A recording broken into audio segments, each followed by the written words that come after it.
진보당 원내대표를 맡고 있는 울산북구의 윤종호 의원입니다.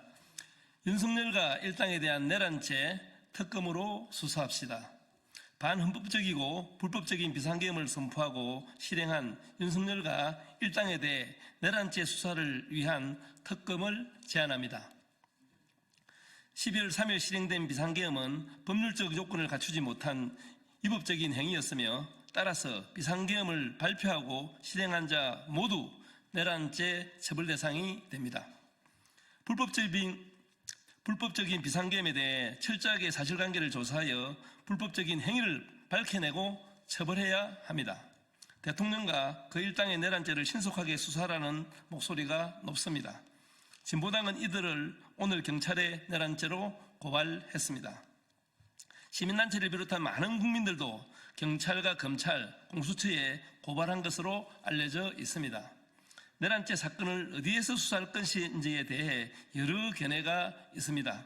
고발장이 접수된 기간 중 검찰과 공수처에는 내란죄에 대한 수사권이 없다는 지적도 있습니다. 검찰이 수사 개시 범위나 공수처법에는 내란죄가 포함되어 있지 않기 때문입니다. 진보당은 현재 상황에서는 내란죄는 경찰이 수사하는 게 맞다고 판단합니다. 진보당이 윤석열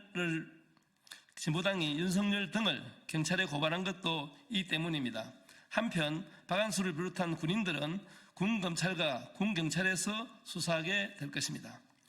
오늘 경찰이 비상계엄과 관련한 내란죄 고발 사건에 대해 국가수사본부 안보수사관에 배당을 했다고 밝혔습니다. 경찰과 군검찰 등이 내란죄 수사를 담당해야 한다는 점은 분명하지만 문제는 제대로 수사할 수 있다고 보기 어렵다는 것입니다. 대통령이 계엄령 선포 이후 국회 장악을 시도할 당시 군인과 경찰을 투입한 위헌 또는 위법 행위의 당사자인 경찰과 군검찰과 군경찰의 셀프 수사이기 때문입니다.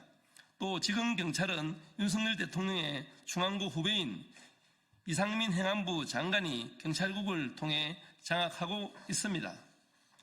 이상민 장관은 오늘 오전에 있었던 국회 행안위 현안 질의에서 비상계엄이 내란이 아니며 본인 또한 내란의 동조자가 아니다고 그런 취지로 답변을 했습니다. 바로 특검이 필요한 이유입니다. 위헌적인 비상계엄을 자행한 윤석열과 김용현 국무총리와 국무위원, 대통령 비서실과 안보실, 계엄사령관과 군지휘부 등에 대해 내란죄에 대해 철저하게 조사하기 위해서는 독립적인 특별검사가 수사를 하는 것이 국민의 뜻에 부합합니다. 진보당은 금명간 윤석열 등 내란죄 수사를 위한 특별검사 임명에 관한 법률안을 마련하여 국회에 제출할 것입니다.